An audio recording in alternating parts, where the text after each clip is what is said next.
Good day, sir.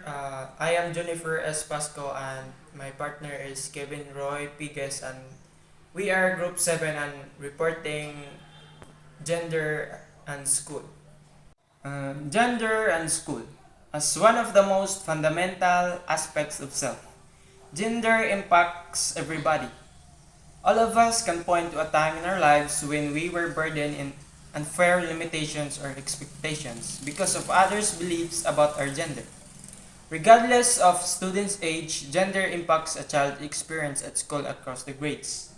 As primarily socializing agent, schools offer a tremendous opportunity and responsibility to be exclusive of all responsibility to a inclusive of all students, regardless of their gender identity or expression.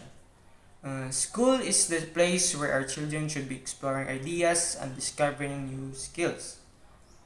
It is inexcusable that any child might be prevented from pursuing their passions simply based on others' perceptions of their gender. By sending a message that certain pursuits are off limits simply because of a person's gender, we lose access to an incredible source of human potential. This unit discusses here with the gender bias in school environment, dropouts, and household responsibilities. Next, I will be discussing gender bias. The definition of gender bias is gender bias is a preference or prejudice toward one gender over the other. Bias can be conscious or unconscious and may manifest in many ways, both subtle and obvious. It is the unequal treatment in employment opportunities such as promotion, pay, benefits, and privileges and expectations due to attitude based on the sex of an employee or group of employees.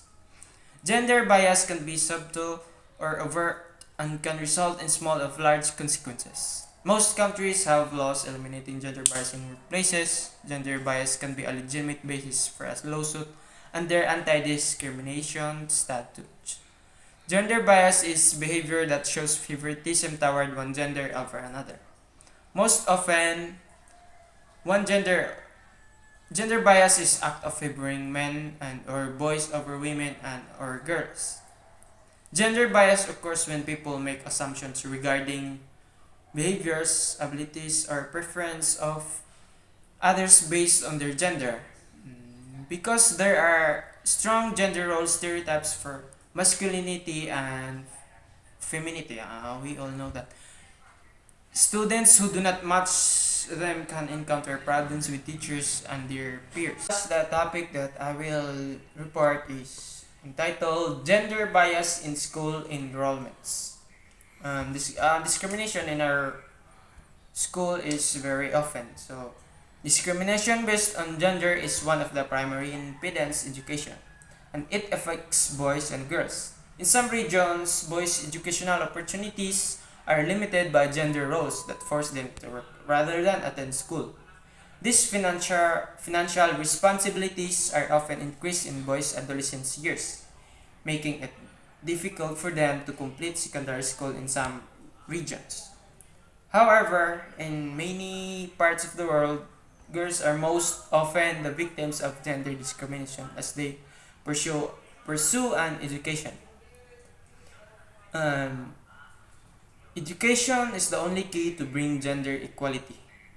Increase is in literacy rate should bring inequality based on gender, but in society, gender equality is not yet achieved to the expected level because the rules of gender are taken from the society that plays a root cause for inequality through women are educated. While the past few decades have seen an improvement in the treatment of females in classroom methods and circular materials, it would be premature to declare victory and dismiss issues of gender bias. Today, our girls and boys remain the victims of gender stereotypes in text and research materials. They are also victims of unintended or sexist behaviors by educators. Often, teachers reflect variations for children. I'm not saying that all of teachers that they reflect their variations for children. Based on a student's gender class, race, and ethnicity. Most teachers care deeply about the youngsters in their rooms. They are confident that they treat their students the same. However, many teachers who analyze their own attitudes and pervasive nature of gender inequity in the classroom. A common response from teachers when asked about gender inequity in the classroom is that they treat all their children the same. There are two problems with the statement. First, students are diverse and have different learning issues. Thus, treating all students in the same way means that some students will have a better learning experience than their peers. Second, teachers may be ignoring their unconscious gender biases towards their students, their schools, and themselves. If ignored, these gender biases, which may have developed from cultural norms, may lead to bias in the classroom. That's all. Gender bias in dropouts. There is a gap in enrollment in schools of girl students when compared to boys.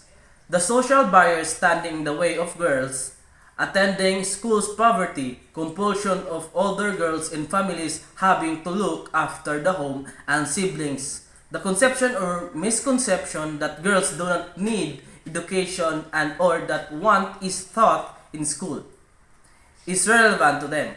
Parents seeing limited economic benefits in educating daughters' lack of women teachers and separate schools for girls. Supportive facilities like adequate and clean toilets in schools and transport facilities to travel to school. And back all this inhibit parents from getting their girls enrolled. Girls have to stay at home once they attain puberty and must be protected till they are married and they become part of another family, leaving the parental home. Add to this the commonly held belief that marriage is the be all and end all for girls, leading to early marriage and pregnancy.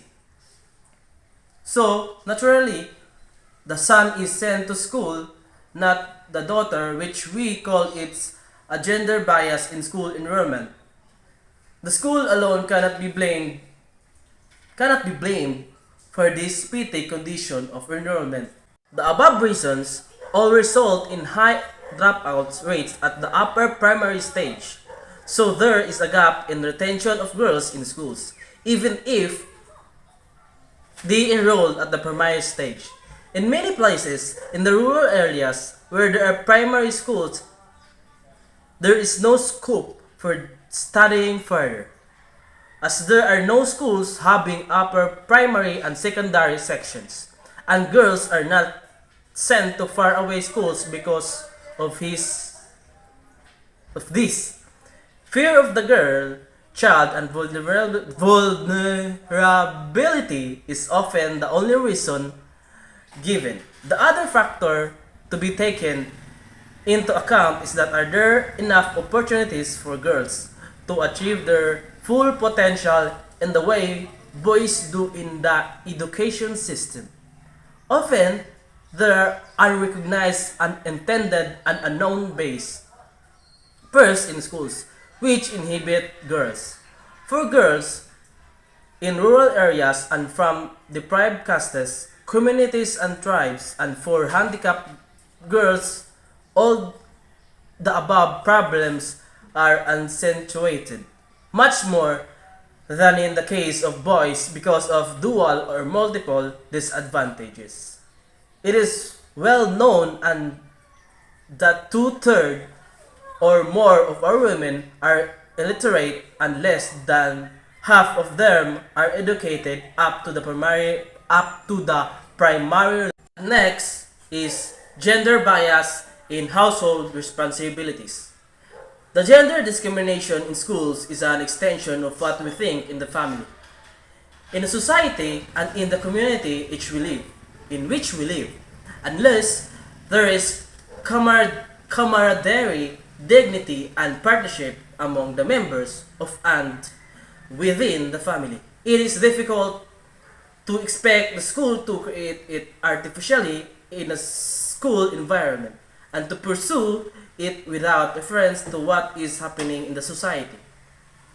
There has to be a democratic environment in the home for the child to be democratic in his/her lifestyle. Any program of gender discrimination elimination on educational institutions must take into confidence the parents and guardians and undoubtedly the teachers, both men and women, for whom there must be continuous programmers orienting them to equality in thought and deed. Persons in the community and the media have to be involved, for the programming touches the lives of children outside of schools. It cannot succeed if pursued in the school alone. Male and female are two wings of the society. Development of the society is not possible without balance between them. Continuous neglect of one is the silent killer of another. Most of the parents do not give equal opportunity to their female child. Though equal opportunity to all is one of the fundamental rights. However, till now, females are not getting equal opportunity within the family. Therefore, there is a reason behind intra-household gender discrimination. The reason is purely selfishness of the parents. Is social attitudes towards girls' education. The social barriers and social attitudes standing in the way of girls attending schools, poverty, compulsions of older girls in families, having to look after the home and siblings. The conception or misconception that girls do not need education and or that what is taught in schools is irrelevant to them. Parents seeing daughters lack of women, teachers, and separate schools for girls. Supported facilities like adequate and clean toilets in schools and transport facilities to travel to schools and back. All this inhibit parents from getting their girls enrolled. Girls have to stay at home once they attain puberty and must be protected till they are married. And they become part of another family, leaving the parental home. And to this, the commonly held belief that marriage and pregnancy, so naturally, the son is sent to the school, not the daughter. There are two extreme type of parental and social attitude behavior. Perfect altruistic and perfect capitalistic or selfishness. If parents are perfectly altruistic about their children, then both the types of child are equally welcome in the family. The share of the family cake will be identically equal for both male and female child. Investment for human capital accumulation will be same for both the types of child. If parents are altruistic, then social norm must no influence on behavior of the parent towards their child.